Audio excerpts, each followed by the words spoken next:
Gracias. Buenas tardes a todos, bienvenidos. Nos da mucho gusto, como siempre, darles la más cordial recepción a esta actividad de Skol Ciudad de México, nuestro B2B y al mismo tiempo nuestro Tequila Time, que nos permite compartir historias, cultura y diferentes temas de importancia para el turismo y darle la bienvenida a Escalegas de Ciudad de México, pero también a Escalegas a nivel nacional, como nos acompañan. Así que para nosotros siempre es un orgullo ser anfitriones de esta reunión. Gracias a Cristina. Sin más preámbulos, Yola, no quito ni un segundo de tu tiempo. Adelante, por favor, bienvenida. No, pues no tengo más que darles las gracias por la invitación. A mí me entusiasma porque todos y cada uno de ustedes ocupa un lugar muy especial en mi corazón y lo saben. Los quiero muchísimo y agradezco la oportunidad que me dan. Espero que no se aburran, espero que, no, que aguanten hasta el final. Y bueno, voy a compartir la pantalla para que me digan ustedes.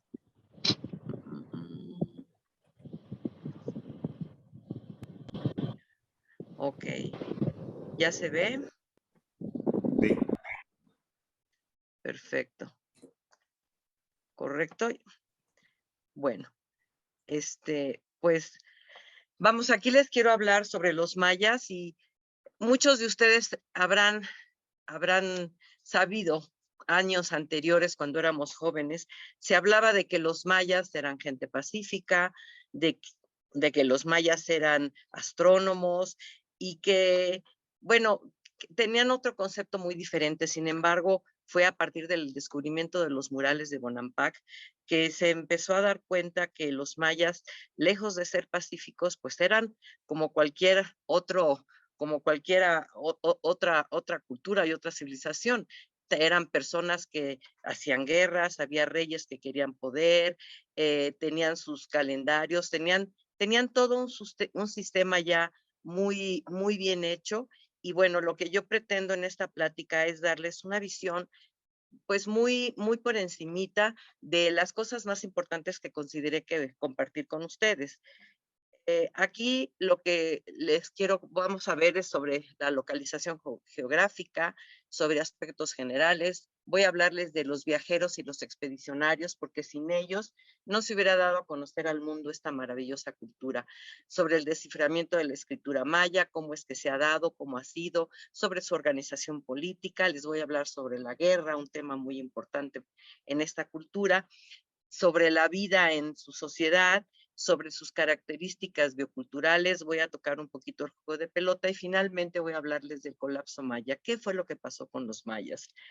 Lo voy a empezar hablándoles, viendo este mapamundi, ¿qué es lo que estaba sucediendo en el mundo mientras los mayas del clásico estaban en su apogeo? Tenemos ciudades tan importantes, les voy a mencionar algunas, como Tikal, otra de las ciudades importantes como Copán en Honduras, Palenque en Chiapas y el mismo Yaxchilán, que también está dentro del estado de Chiapas, que fueron ciudades que florecieron durante esta época del clásico que va del 200 al 800. Lo más importante de todo esto es que todas estas culturas, todas estas sociedades se desarrollan sin saber absolutamente que existía otro continente más allá del océano. Entonces, en lo que ellos estaban, con todos sus conocimientos por méritos propios y de generación en generación, ¿qué sucedía en el mundo? Tenemos, por ejemplo, Constantino reconoce a la Iglesia Católica por ahí del 313 después de Cristo. Tenemos la introducción del budismo en Japón en el 552, 710 después de Cristo. Tenemos también que Mahoma, la fuga de Mahoma de la Meca a Medina, y como otro acontecimiento es la invasión árabe de España en el 711 después de Cristo. Todo esto estaba pasando en el mundo y aquí pues no había ni préstamos culturales ni difusionismo como se dio en otras partes del mundo. Empezaré por comentarles el término de Mesoamérica. Mesoamérica es un término que se da para poder conglomerar a todas estas culturas que desarrollan en esta área geográfica que va más o menos desde el estado de Sinaloa y que baja hasta parte de Centroamérica. y no nada más es geográficamente, sino que son grupos de personas que están compartiendo tanto religiones como calendarios, como dioses, como sistema de agricultura, como el cacao como moneda. Y entonces para poderlas agrupar, pues se hizo este término de Mesoamérica, que muchos investigadores no están muy de acuerdo en esto, pero bueno, nos vamos a abocar lo que es el área maya. Aquí tenemos un mapa de qué es lo que abarca el área maya, y esta parte de aquí, pueden ver mi cursor, es lo que se llaman las tierras bajas, porque muchas veces estamos en algún lugar y te hablan de las tierras altas, de las tierras bajas, y como que entramos en confusión y no sabemos a qué se refieren prácticamente, ¿sí? Entonces, aquí tenemos las tierras bajas del área maya, que es donde surge todo este florecimiento y todo el esplendor en esta época del clásico maya, y acá en la parte de arriba tenemos lo que son las tierras altas, ¿sí? Que son ya las partes de la península de Yucatán. Lo que quisiera yo aquí es mostrarles para el estudio de la cultura prehispánica cómo es que se ha dividido para que más o menos tengan una idea. Bueno, tenemos el horizonte preclásico, va del 1500 antes de Cristo al 200 después de Cristo. Tenemos culturas representativas como la Olmeca, por ejemplo. Tenemos el horizonte clásico, que es a donde yo me voy a abocar en esta plática, que va del 200 después de Cristo al 900 después de Cristo.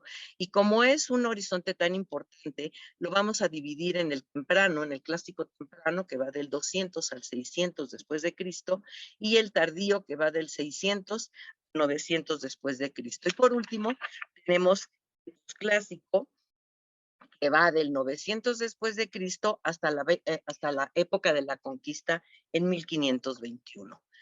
Aquí tenemos, les voy a hablar ahora, para que más o menos tengamos una idea, cuál es el pensamiento de los mayas, cómo es que ellos ven su mundo, cómo es que ellos se relacionan con la naturaleza. Entonces, para ellos, en su mundo, existen tres niveles, ¿sí? Lo que es el nivel celestial, que está representado muchas veces por un cocodrilo, o bien por esta banda celestial que está llena de estrellas. En este mundo celestial hay nueve niveles diferentes. Cada nivel tiene su propia deidad. Después tenemos el mundo medio, que es a donde vivimos los humanos, donde viven los humanos, donde se ofrece la sangre a los dioses, donde se cultiva el maíz, que es el sustento del hombre, donde crecen las flores, las aves, los animales. Y por último tenemos el inframundo o Xibalbá, como lo llaman en la cultura maya. En el inframundo también habitan los dioses del inframundo, que pueden causar enfermedades mortales y que también es un mundo que tiene su propia vida, que puede tener plantas, animales, pero estos tres mundos están constantemente relacionados. Y por ejemplo, aquí en el mundo terrenal es importante mencionarles este árbol que tengo aquí representativo, en el que para los mayas, así como para muchas de las culturas mesoamericanas, los puntos cardinales juegan un papel muy importante. Los puntos cardinales generalmente en una zona arqueológica siempre están los edificios principales ubicados para el norte, para el sur, para el este o para el oeste, porque son muy importantes y tenemos que cada punto cardinal también tiene un color. El este está representado por el color rojo y es el que es el más importante. ¿Por qué? Porque por ahí es por donde sale el sol. Si los mayas hubieran tenido una brújula como la tenemos nosotros hoy, su punto más importante hubiera sido el este, no el norte como es para nosotros. ¿Por qué? Porque el sol salía por el este y se ponía por el oeste. El oeste, aquí se ve un color café, pero realmente es un color negro, es un color de la noche. Después tenemos el norte de color blanco y el sur de color amarillo. En cada uno de estos colores también tiene sus deidades y bueno, está representado esto por un árbol cósmico en donde se ven representados todos los tres niveles. Por ejemplo, la ceiba es un árbol sagrado de los mayas porque está representando, si ustedes han visto la ceiba, son unos árboles enormes que tiene el tronco muy recto, unas raíces muy amplias que está representando las raíces el inframundo, el tronco el mundo de los vivos y las ramas es el mundo celestial. Entonces todo esto está representando un paisaje sagrado para ellos. Aquí tenemos representado ya cómo los mayas hacen sus estelas, por ejemplo. Ellos tienen las estelas y sus pirámides porque están queriendo hacer como un bosque representando a la naturaleza, pero es donde van a representar todas sus actividades, donde se van a representar los gobernantes. Y muchas veces se habrán preguntado, ¿qué hacen pirámides? Bueno, pues las pirámides representan a las montañas sagradas, es lo que los va a acercar a los dioses. Esta es una fotografía de Palenque. Tenemos también otras estructuras como son esta que tenemos aquí en Chicaná, donde ellos tienen estas puertas en sus templos que están representando al monstruo de la tierra, que ellos le llaman el Huitz, que es por donde se conducían al inframundo y donde se conectaban con los dioses y los antepasados. Aquí se podría poner perfectamente el gobernante o el sacerdote, y se supone que era la entrada al inframundo. Ustedes pueden ver aquí los ojos de este Huitz o monstruo de la tierra, su nariz y sus colmillos, las fauces de su boca también aquí abiertas, ¿sí? Posteriormente, ¿qué es lo que hace importante y sagrados estos lugares para los mayas? Bueno, ellos tienen un sistema de construcción muy interesante porque ellos nunca destruyen sus templos. ¿Por qué? Porque ellos piensan que conforme más años han pasado, más sagrado se vuelve ese lugar y más cerca están de los dioses. Por lo tanto, nunca destruyen las pirámides.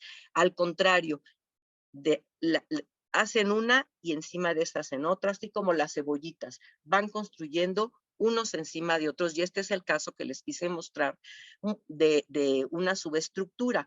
Tenemos este templo en Copán, que cuando los arqueólogos comenzaron a excavar, se dieron cuenta que abajo de estaba un templo precioso con sus colores originales. Este es el templo Rosalila, que les voy a mostrar aquí.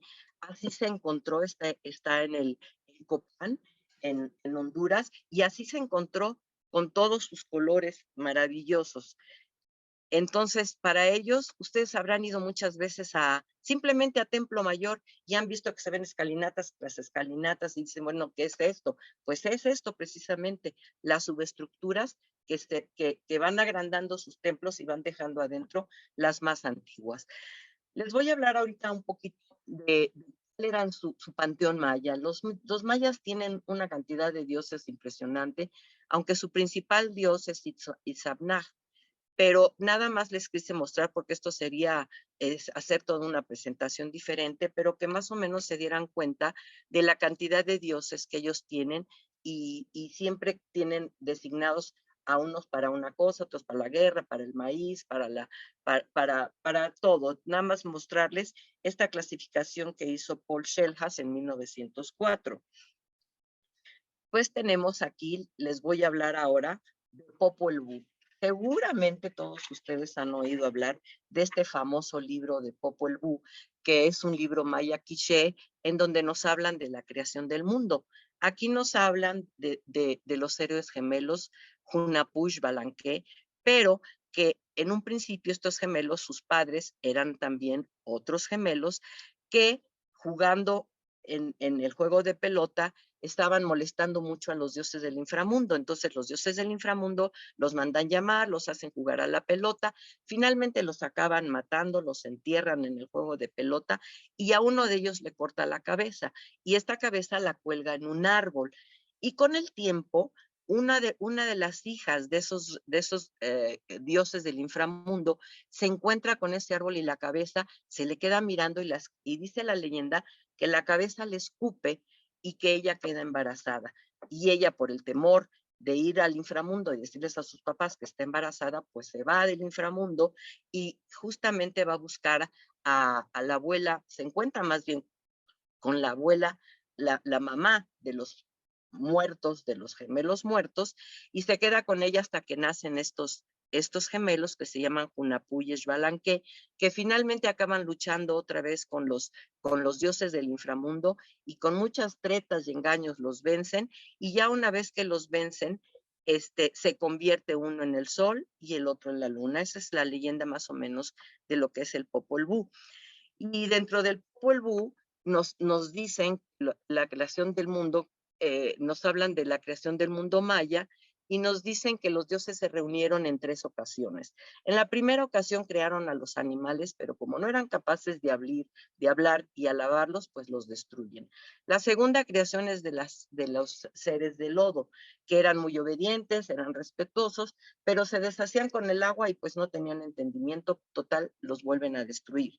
La tercera vez crean a hombres y mujeres de madera, pero estos carecían del entendimiento, no reconocían a sus creadores, ignoraban que habían venido al mundo, por lo que fueron destruidos mediante un diluvio provocado por los dioses. Finalmente, en la cuarta vez que se reúnen, ya hacen la creación del mundo actual y los gemelos se convierten, habiéndose convertido en el sol y la luna, los dioses crean a los humanos extrayendo de una montaña el maíz amarillo y el blanco, que lo van a moler 9 veces y con van a crear esa harina preciosa a los primeros hombres. Eso es prácticamente la visión que tienen de la creación del mundo del Popol Vuh. Aquí tienen un vaso representativo de Hunahpu y Xbalanque dentro de toda la cerámica maravillosa que nos dejaron los mayas. Y ahora pues les voy a hablar de lo que son los viajeros y los expedicionarios. Como les decía yo, sin ellos no hubiéramos podido nunca, pues bueno, sí hubiéramos podido, pero gracias a ellos más bien se da a conocer en el mundo todo esto acerca de los mayas. ¿Por qué? Porque se hablaba de que había ciudades inmersas en la selva, entonces pues por ahí empiezan gentes a averiguar. Tenemos primeramente, que probablemente de algunos de ustedes ha oído hablar de él, a John Lloyd Stephens y a Frederick Catherwood. John Lloyd Stephens era americano y él era un diplomático que lo mandan a una misión diplomática a estas partes de Centroamérica y de la península de Yucatán, y entonces él aprovecha esta oportunidad para entrar y conocer todo lo que hay en la selva. Él viaja más o menos entre los años de 1838 a 1841 y en sus viajes va descubriendo varias de estas ciudades y él invita a Frederick Catherwood, que es un arquitecto inglés que tiene unas litografías maravillosas. Él hizo, por mencionarles, un plano de Petra y él era inglés y tenía un pabellón maravilloso con todas sus litografías. Y entonces se van juntos y encargado Frederick Catherwood de dibujar todo lo que fueran viendo, y John Lloyd Stephens iba anotando en su diario todo lo que va pasando. Él escribe 2 libros maravillosos que se llama, el primer libro se publica en 1841, que se llama Incidentes de mis viajes a Centroamérica, Chiapas y Yucatán. Y el segundo libro lo publica en 1843, que se llama Incidentes de mis viajes a Yucatán. Yo la verdad se los recomiendo muchísimo que lo lean porque son súper amenos y se van a dar cuenta todo lo que pasaron estos pobres con tal de descubrir todo esto. Pero gracias a las publicaciones de él es que se publican en Europa y entonces empieza la gente a decir, bueno, pues hay que ver, hay que averiguar qué es lo que hay allá y se empieza a hablar de los mayas. Por ejemplo, es una litografía de Catherwood del Palacio de Palenque. Ustedes podrán ver con qué detalle dibuja él, hace unas litografías maravillosas. Las pueden conseguir en la librería Porrúa. Después tenemos a Desiré Charney. Él era un fotógrafo y escritor.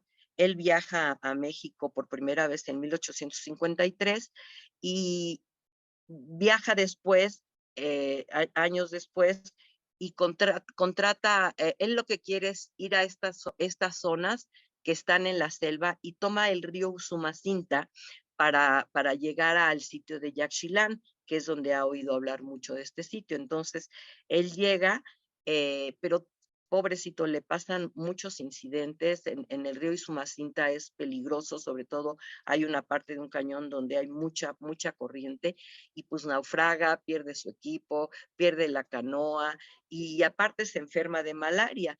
Llega finalmente a Yaxchilán y se encuentra con otro investigador que es Alfred Maudslay, que le ayuda mucho porque él llega muy enfermo. Gracias a este viaje que él hizo, publica en 1885 su libro que se llama Bills de Nouveau Monde. Y después tenemos a Alfred Maudslay. Alfred Maudslay se puede considerar como el primer explorador científicamente entrenado. Tiene unos trabajos maravillosos en Yaxchilán porque hace moldes de papel maché y yeso, con los cuales puede reproducir todos los glifos que va encontrando tanto en las estelas como en los dinteles.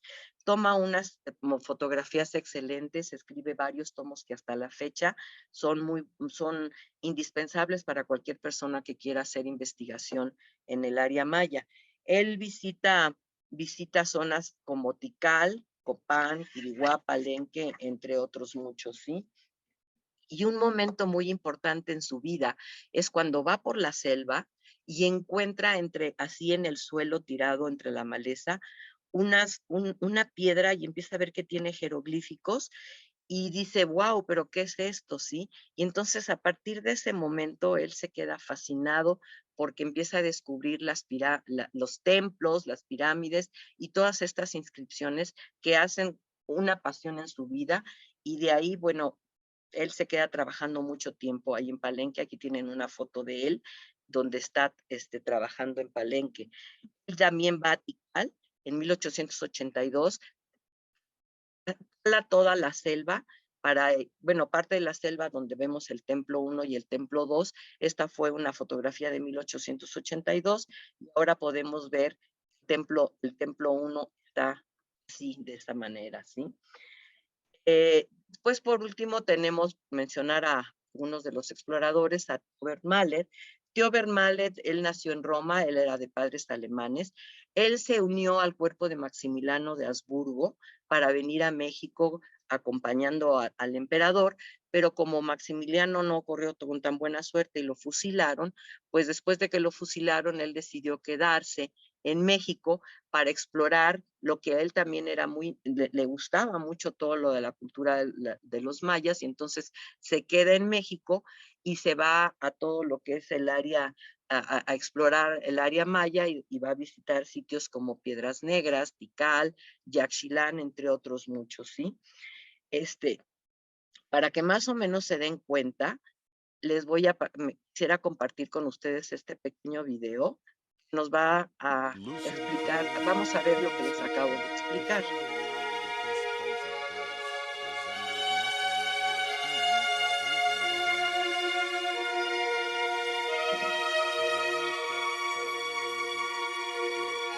Sí se oye, ¿verdad?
encontró Palenque.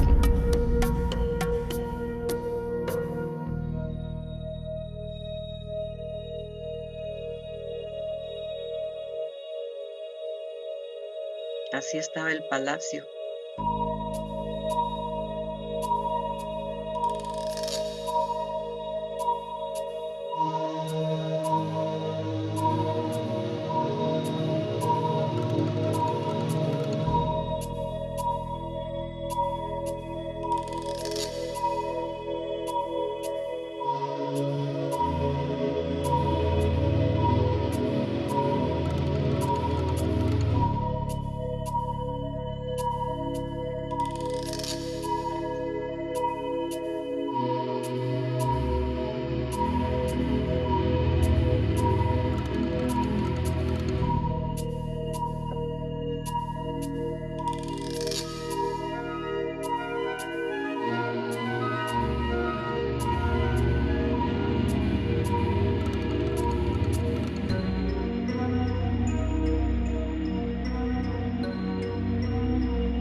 Bueno, pues vamos a pasar ahora a temas un poco más específicos, como es el proceso del desciframiento de la escritura maya. Pues yo considero que una de las cosas que han sucedido más importantes en relación con los mayas es el desciframiento de su escritura, porque ningún otro pueblo mesoamericano ha tenido tal cantidad de textos jeroglíficos que pueden ser comparables a la que nos dejaron los mayas. Tenemos, tenemos varias evidencias donde los mayas nos están hablando mediante esta es su escritura. Tenemos lo que son las estelas, como esta, los códices, la cerámica. En cualquiera de estas tres cosas vamos a encontrar glifos y vamos a ver la historia de gobernantes, vamos a ver como en los códices cuestiones religiosas. La cerámica también es muy valiosa porque nos dice a quién pudo pertenecer, para qué lo quería. Tenemos también dinteles, los dinteles en piedra, como el de Yaxchilán, que tienen son maravillosos los escultores de Yaxchilán, eran famosos por la finura y lo preciso de todos sus relieves, y los dinteles de madera como el que tenemos en Tikal. ¿Qué es un dintel? Bueno, pues para los dinteles se ubican en los vanos de las puertas, lo que es eso, y muchas veces estos dinteles tienen glifos en la parte del frente o también están todos en la parte de abajo, que es raro porque dice uno, pues ¿por qué estarán ahí si los únicos que lo ven son los que entran? En Yaxchilán pueden encontrar unos dinteles maravillosos. La escritura maya se lee, ¿cómo se lee? Bueno, se lee columnas de 2 en 2, como lo pueden ver aquí. Siempre que vean ustedes un texto maya, no lo van a leer de corrido como nosotros leemos, sino que se leen columnas de 2 en 2 y así es como se va leyendo, empezando en la parte superior y va de izquierda a derecha.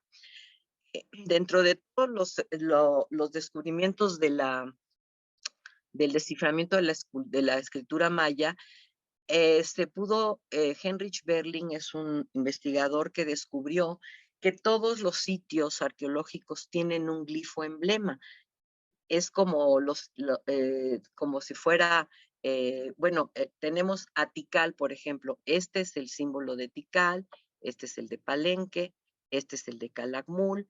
el de Pomoná, y sabemos por todos sus estudios que estos son glifos que se refieren a estas ciudades. Obviamente los nombres de estas ciudades las ponen los arqueólogos o se ponen por X circunstancia, pero por ejemplo, el nombre original de Tikal era Mutul, el de Palenque era Bac, el de Calakmul era Can, era el reino de Can, Yaxchilán, su nombre original era Pachán, el de Piedras Negras era Yoquip, por mencionarles, y así pues se fueron dando cuenta de que todos estos sitios tenían sus propios glifos emblema. Tatiana Proskuriakov la quiero mencionar aquí porque gracias a ella es como ella hizo un trabajo maravilloso en los años 60. Ella es una historiadora de arte, era arquitecto y dibujante ruso-americana. Ella revolucionó totalmente la historia del desciframiento de la escritura maya porque descubre glifos que tienen significados específicos, por ejemplo, verbos, sujetos, nombres de personajes, y ella demostró que las inscripciones hablaban de la vida y las hazañas de los gobernantes, y gracias a ella se han podido reconstruir dinastías reales en varios de los sitios arqueológicos.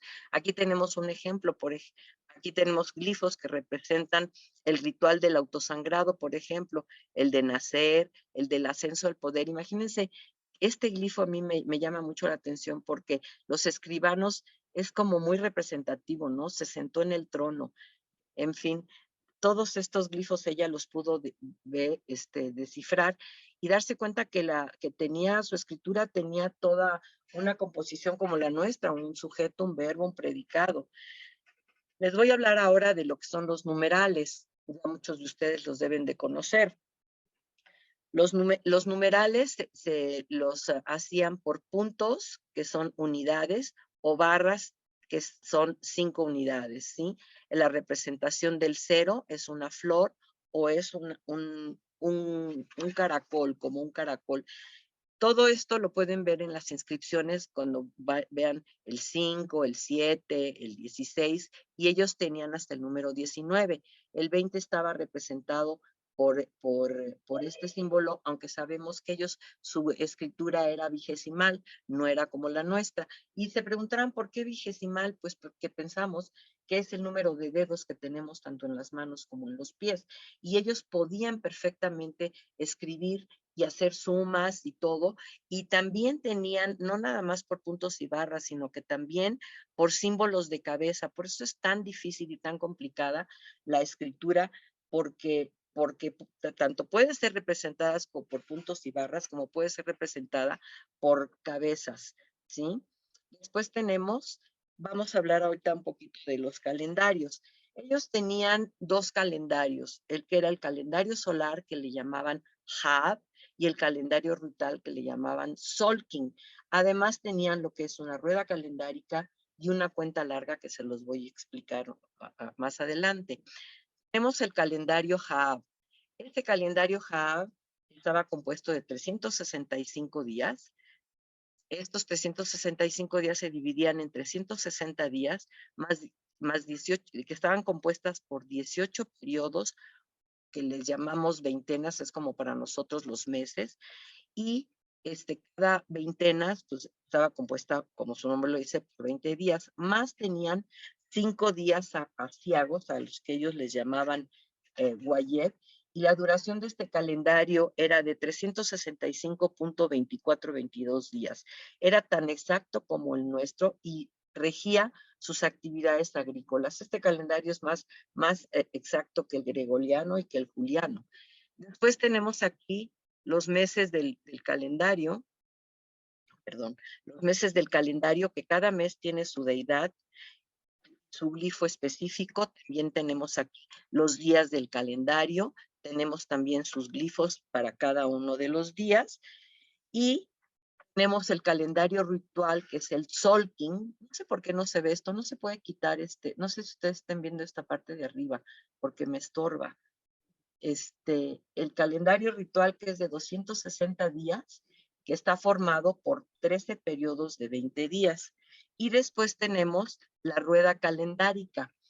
Estos temas de los calendarios realmente son muy complicados, por eso no les hago más que una explicación muy somera, porque también tendría que hacerse toda una presentación especial, pero esta rueda calendárica es la combinación de estos dos calendarios, tanto del ritual del Solkin como el del Hab de los 365 días, y coinciden cada 52 años.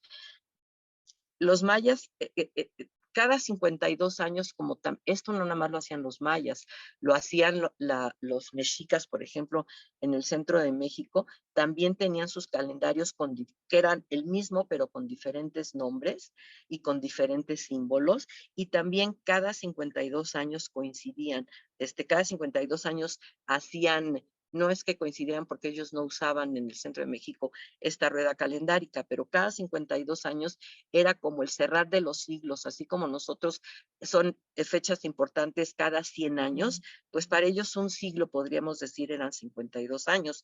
Ahora, los mayas también contaban con un calendario que se basaba en eras, donde se calculaban los días que habían transcurrido a partir de una fecha cero, ¿sí? A esta cuenta se le llamó la cuenta larga, que estaba dividida en los siguientes periodos. Estos son los símbolos. Tenemos el kin, que es el periodo de un día. Tenemos el winal, que son periodos de 20 días. Tenemos el tun, que son periodos de 360 días. El katun, que son periodos de 20 tunes, o sea, 7,200 días. Y el baktun, que son periodos de 20 baktunes, que equivaldrían a 144,000 días. Todos estos son múltiplos del 20, y los mayas podían perfectamente diferenciar, así como nosotros diferenciamos un 15 de septiembre de 1810 a un 15 de septiembre del 2022. Bueno, los mayas, gracias a esta cuenta larga, y estoy hablando del periodo clásico, no porque ya en el posclásico entra en desuso completamente esta cuenta larga, pero ellos gracias a esto podían diferenciar perfectamente los años y las fechas como lo hacemos nosotros. Nada más para enseñarles, que eso lo va a pasar muy rápido. Cuando ustedes leen algún texto, van a encontrarse a lo mejor una fecha maya escrita de esta manera. El 9 representa a los baktunes, el 10 a los catunes, el 6 a los tunes, el 7 a los winales y el 3 a los quines. Es un poco complicada, pero nada más se los quería mostrar por si alguna vez se encuentran un texto. Ahora, la fecha de partida o la fecha era que por algún motivo que nosotros desconocemos, inicia el 13 de agosto del año 3114. Está entre el 12 y el 14, unos dicen el 12, otros dicen el 13, pero en fin, el 13 de agosto del 3114 antes de Cristo, desde ahí ellos empiezan a contar todo su tiempo, ¿sí? Y esto para ellos es en el 13, es el Baktun 13, 4 Ajau, 8 Kumkum. O sea que estas 13 eras, digamos, corresponden a 5,125 años, que es lo que comprende toda la escrita historia maya. O sea, para ellos una era está comprendida por 13 Baktunes. Y les va a hacer mucho, ¿recuerdan ustedes? Mucho sentido, porque se acuerdan ustedes en el 2012 que decían que los mayas, que sí, decían que se iba a acabar el mundo y que el 23 de diciembre, entre el 20 y 23 de diciembre se iba a acabar el mundo porque los mayas decían que se iba a acabar el mundo. Y esto no era así. Lo que pasa es que se estaba acabando un Baktun, fuera toda una era de 5,125 años. No es que se iba a acabar el mundo. Ahorita ya estamos entrando a otra nueva era que si los mayas llevaran esta cuenta todavía, pues empezaríamos a la nueva era de los Baktunes. Entonces, todo el esplendor de los mayas del clásico cae dentro del 9º Baktún y parte final del 8º Baktún. La fecha más temprana que tenemos registrada es en la estela 29 de Tikal, que es en el año 292 después de Cristo. La última fecha registrada del clásico maya está en Toniná en el año 909. Por ejemplo, ustedes el día que se paren frente a una estela van a poder, más o menos van a poder tener idea de cómo leerla, y vamos a empezar, siempre empieza con un glifo introductorio que es y luego, como ya les dije que se lee de 2 en 2, vamos a encontrar primero los baktunes, es que esto me estorba, luego los catunes, Después vamos a encontrar la fecha de los tunes, la fecha del cero guinal, la fecha de los quines, que lo escribirían así, nada más como información. Esto es un poco complicado. Ahora les voy a hablar lo que perdón, voy a tomar agüita. ¿Sí? Perdón, Yola, ¿qué es lo que te molesta? Que ya mencionaste 2 veces para ver si te ¿Sabes puedo qué? ayudar. Yo veo en mi pantalla la barra de arriba donde está lo silenciar, chat y todo esto, y no la puedo quitar. Y no sé Bueno, cómo quitarla. nosotros no la vemos, ¿eh? Por ese lado no te preocupes. No Perfecto. si tú subes el mouse hacia arriba es cuando aparece. Sí, pero aquí me aparece siempre. Pero si ustedes no la ven, ya con eso me quedo tranquila. Ok. Bueno, entonces vamos a hablar de los códices. Todos ustedes seguramente han oído hablar de los códices y bueno, estos fueron los documentos mayas que se utilizaron para que los mayas escribieran su historia, que serían equivalente a los libros para nosotros. Estos estaban hechos de papel de corteza de árbol que ellos aplanaban y la plegaban en forma de acordeón y los recubrían con una argamasa y sobre esa que pintaban de blanco, sobre esa ya se ponían ellos a dibujar con sus colores y hacer todo lo que ellos quisieran plasmar en sus códigos, en sus códices. Son 4 los códices que sobreviven hasta nuestros días, códices originales, que tenemos el Códice Dresden, el Códice Madrid, el Códice París y el Códice Grolier, que están catalogados como almanaques calendáricos y que nos hablan de sus rituales, de muchas veces de los planetas, de sus religiones, los usaban mucho ellos, ¿sí? Tenemos aquí a Fray Diego de Landa, que seguramente ustedes lo han escuchado. Fray Diego de Landa fue el arzobispo de Yucatán, que desgraciadamente con esa idea que tenían en la época de la evangelización, pues ellos decían que los códices y todos los ídolos eran cosas del demonio. Entonces, este señor mandó a hacer un acto de fe en el convento de Maní. No sé si ustedes conozcan Maní, es un lugar muy bonito allá en la península de Yucatán. Hay un convento del siglo XVI y tiene un atrio enorme. Entonces, ahí hizo que llevaran todos los códices, todo lo que tenían por escrito, y tanto ídolos, y puso bancas alrededor de este atrio y quemó durante semanas todos los libros sagrados, todos los códices, todos los ídolos, y con un gran pesar para todos. Imagínense ustedes, todos los sacerdotes, todas las personas que estaban ahí mayas, pues lloraban de ver que toda su historia se estaba quemando. Pues esto es lo que hizo el famoso Fray Diego de Landa. Y no obstante, en el acto de fe, que fue el 12 de julio de 1561, él dijo esto: Diego de Landa, obispo de Yucatán, encendió una enorme hoguera en la plaza del convento franciscano de Maní. Se alzaron las cruces, se dispusieron bancos para los espectadores, se lanzaron a la hoguera y fueron pasto de las llamas todos los ídolos y todos los objetos de culto al diablo de los que pudieron hacer él y sus hermanos de religión. Al final de la misa, se comunicó a los nobles mayas no dispuestos a curar de sus antiguas creencias el castigo previsto para la idolatría, que serían 200 latigazos a cada uno, propinados en la misma plaza. Imagínense ustedes este proceso de evangelización, que fue tremendo, tremendo. Bueno, les voy a hablar ahora de los códices. Tenemos el Códice Dresde, perdón. El códice Dresde parece que fue enviado como un regalo a Carlos V por Francisco de Montejo. Consta de 74 páginas y está considerado como uno de los más bonitos. Desgraciadamente está muy dañado por todos los bombardeos que hubo en la Segunda Guerra Mundial en Dresde, y parece ser que el contenido es religioso y ritual. También nos habla de lo que son los periodos de Venus, de la predicción de eclipses solares y lunares, de Chak y de su poder en las cosechas y en las tempestades.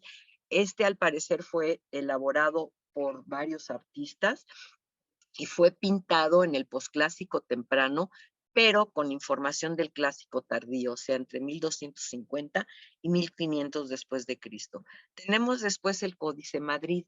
Este Códice Madrid está formado por 2 códices. Al principio pensábamos que eran 2 códices, finalmente vimos que era uno solo, el troyano y el cortesiano. El troyano llega a España llevado por Cortés cuando va a ver a Carlos V, y el cortesiano, que fue vendido en dos partes, que data del siglo XIV o XV, y que seguramente proviene de lugares en la península de Yucatán, muy cerca de Champotón, y que fue adquirido probablemente por Hernán Cortés antes de llegar a su viaje a Veracruz. Nos habla del ciclo de Marte, del ciclo de los 52 años, del ciclo del Solkin de 260 días, nos habla del dios de la guerra, también de la agricultura, del comercio, entre otras muchas cosas, y se encuentra en el Museo de las Américas en Madrid. Después tenemos el Códice París, está en la Biblioteca Nacional de París, que fue comprado en 1832 y proviene tal vez de las cercanías de lo que es Tulum y Mayapán, y que parece ser fue diseñado entre los siglos VII y X. Contiene 24 páginas con 3 temas específicos, que son las predicciones sobre los ciclos de los catunes, que son periodos de 20 años, sobre la descripción y la creación del universo, y sobre el zodiaco maya con sus 13 constelaciones. Por último, tenemos al Códice Grolier, que parece ser el más antiguo, que está fechado por Carbono 14, más o menos en el 1230 después de Cristo. Consta de 10 páginas, y este códice hace referencia a las 4 fases de Venus, que presenta su ciclo de 585 días cuando aparece de día y cuando aparece de noche.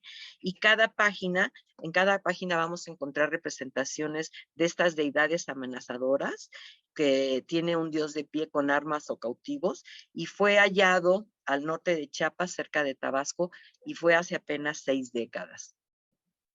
Y bueno, ahorita voy a hablarles ya de su organización política. Pues cuando era el tiempo de los mayas, la República Mexicana, pues como la conocemos ahora, desde luego que no existía, ¿verdad? Los mayas estaban organizados por entidades políticas, ¿sí? Como ustedes pueden ver aquí divididos por territorios, podemos ver a Palenque, que tenía probablemente el control sobre esta zona, Toniná, Bonampak, a varias zonas arqueológicas que cada una de estas zonas tenía su propio gobernante, sus propias reglas, pero siempre había alianzas entre unos y otros, y sobre todo los más débiles pues se unían a los más poderosos para poder pues tener más protección, digamos, ¿sí? Esta organización política pues no la vemos ya más. Podemos aquí ver sobre, me falta una lámina, bueno, no importa. Les voy a hablar ahorita sobre la guerra. La guerra fue, como les decía yo al principio, siempre se pensó hace muchos años que los mayas eran pacíficos, pero pues ¿cuál? Para nada, ¿no? La guerra realmente siempre ha jugado un papel muy importante en todas las civilizaciones. ¿Y por qué? Pues para los mayas principalmente porque por medio de la guerra obtienen tributos. La conquista para ellos es muy importante porque con esto van a controlar otros territorios, y aparte van a capturar prisioneros para poderlos ofrendar a los dioses, y también van a tener mano de obra con la que van a poder construir todas sus templos. Esta es una reproducción hipotética de un sitio muy bonito que está en Guatemala, que se llama Aguateca, que pues yo la he visitado en mis expediciones con todos mis clientes, y caminar por esta grieta es impresionante. Y bueno, las excavaciones han encontrado ahí restos de dedos, de manos, de esqueletos, pues de todo lo que pasó en este lugar. Y tenemos muchas representaciones de guerra. ¿Por qué? Es cuando nos vemos, ustedes han de haber fijado, muchas ciudades prehispánicas están rodeadas por unos muros. Pues esto no nos habla más que de que se están protegiendo, y pues eso quiere decir que las guerras iban y venían. Por eso muchos sitios están protegidos. Y también tenemos aquí, por ejemplo, no hace mucho, dos investigadores como Simon Martin y Nikolai Grube, que fueron los que descubrieron que había un antagonismo de dos ciudades que eran antagónicas, como Tikal y Calakmul. Seguramente ustedes conocen estas dos ciudades. Tikal está en Guatemala, Calakmul está en Campeche, y estos dos sitios siempre estaban en pleitos, y obviamente muchos de los sitios arqueológicos, como Piedras Negras, por ejemplo, tenía alianzas con Calakmul, Palenque tenía alianzas con Tikal, y entonces Dos Pilas fue cuando se dispersó toda la dinastía de Tikal, y ahí se fueron a Dos Pilas, y bueno, ahí tenemos la evidencia de que Tikal y Calakmul fueron dos centros muy importantes que en el clásico parece ser tenían el control de toda esta zona. Todavía hay mucha controversia acerca de esto. Sabemos de la guerra, que no lo inventamos, puesto que tenemos aquí, por ejemplo, los murales de Bonampak, a donde vemos esta tremenda escena de guerra. Aquí vemos al personaje Chan Muan junto con el gobernante de Yaxchilán, porque ellos eran cuñados, de esta guerra terrible que está en el edificio de las pinturas, en el cuarto 2, a donde se ve esta escena terrible de guerra.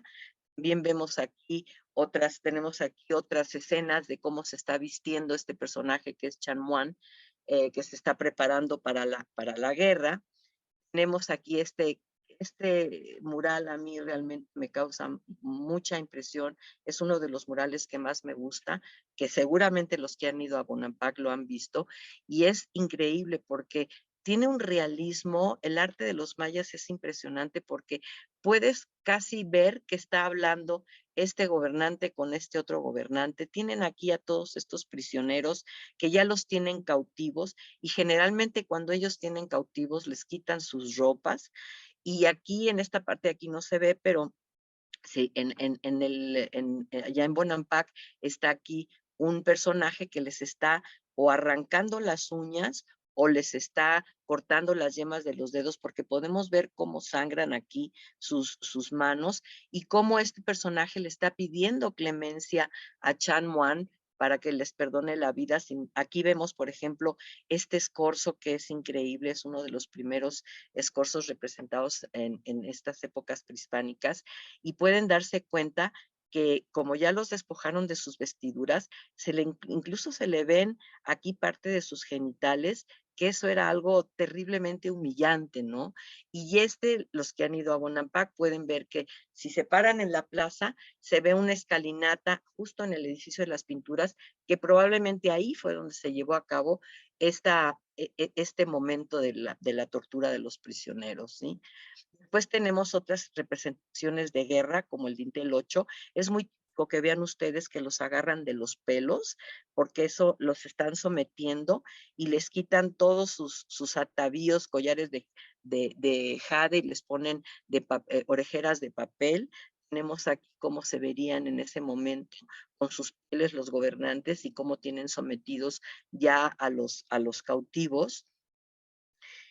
Y bueno, vamos a hablarles ahorita un poco sobre lo que es la vida en la sociedad maya. ¿Cómo era la vida diaria en la sociedad maya? Bueno, pues tenemos primero que la sociedad estaba dividida. Tenemos en el punto más alto al Jalachwinik, que es el gobernante. Después tenemos a los gobernadores y a los sacerdotes.